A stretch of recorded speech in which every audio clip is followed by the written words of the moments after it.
Welcome to Sakshi 3 TV news. దేశ రక్షణకు ప్రతిష్టకు సిఏఏ అత్యున్నత మార్గం. పౌరసత్వ సవరణ చట్టాన్ని అమలును ఎవరు ఆపలేరు. దేశ సమగ్రతకు భవిష్యత్తుకు పునాది నాంది. సిఏఏనే 2019వ సంవత్సరంలోనే భారత రాష్ట్రపతి పార్లమెంటు సిఏఏ అమలుకు ఆమోదం తెలిపిన అమలుకు నోచుకోకపోవడం కాంగ్రెస్ మిత్రపక్షాలు చేస్తున్న కుట్రేనని భారతీయ జనతా పార్టీ రాష్ట్ర కార్యవర్గ సభ్యులు నగనూరు రాఘవేంద్ర తెలిపారు. బీజేపీ రాష్ట్ర కార్యవర్గ సభ్యులు నగనూరు రాఘవేంద్ర మాట్లాడుతూ పాకిస్తాన్, ఆఫ్ఘనిస్తాన్, బంగ్లాదేశ్ దేశాలలో మతపరమైన హింసకు గురై 2014 డిసెంబర్ 31 ముందు ఆయా దేశాల నుంచి హిందువులు, సిక్కులు, పార్సీలు, క్రైస్తవులు, బౌద్ధులకు భారత పౌరసత్వ సవరణ చట్టం అమలు కొరకు భారత ప్రధాని నరేంద్ర మోడీ చేస్తున్న కృషిని కాంగ్రెస్ మిత్రపక్షాలు అడ్డుపడుతూ వివాదాలకు, ఘర్షణకు పాల్పడుతున్నారని ఆరోపించారు.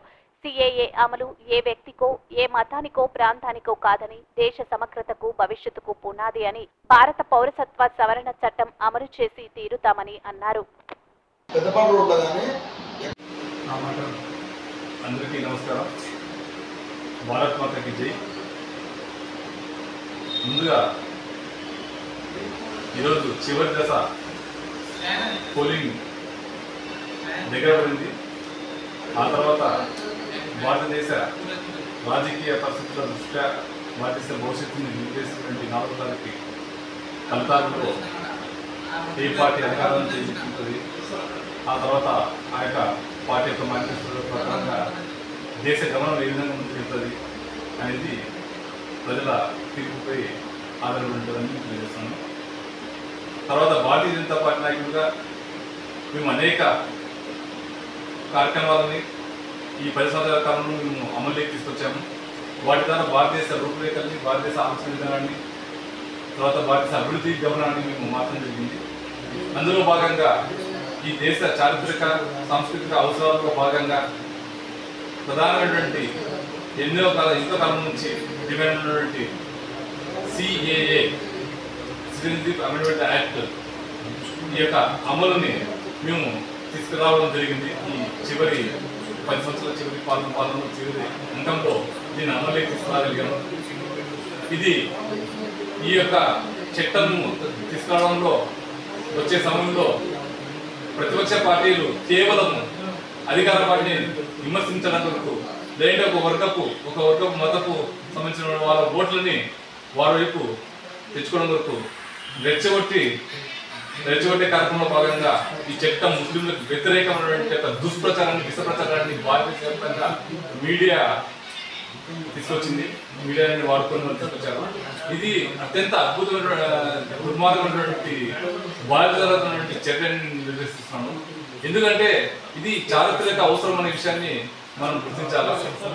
భారతదేశము స్వాతంత్రం వచ్చినప్పుడు రెండుగా పాకిస్తాన్, భారతదేశంలో విడిపోయిన సందర్భంలో పక్కన ఉన్నటువంటి పాకిస్తాన్ దేశం వచ్చేసి ఇస్లామిక్ రాజ్యంగా అది ఏర్పడినప్పుడు మనం సెక్యులర్ స్టేట్గా మనము ఇక్కడ ఏర్పడినాము.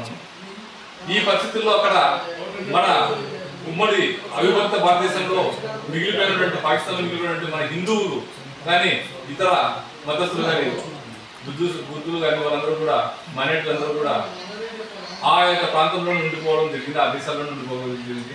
కానీ అక్కడ మెజారిటీ మాత్రమైనటువంటి ముస్లిమ్స్, ఇస్లాం మతం వల్ల వారు అక్కడ అణిచివేతకు, దౌర్జన్యాలకు, దోపిడీకి, వారిపైన దాడికి గురైతే వచ్చారు ఇన్ని సంవత్సరాలు. ఆ పరిస్థితిని తట్టుకోలేక చాలా మంది అక్కడ ఉన్నటువంటి మైనారిటీస్, హిందువులు కానీ, బుద్ధులు కానీ, జైలు కానీ, క్రిస్టియన్స్ కానీ, వీళ్ళందరూ కూడా వారు ఇంతకుముందు ఉన్నటువంటి భారతదేశ అవిభక్త భారతదేశం మిగిలిన భారతదేశం వచ్చారు.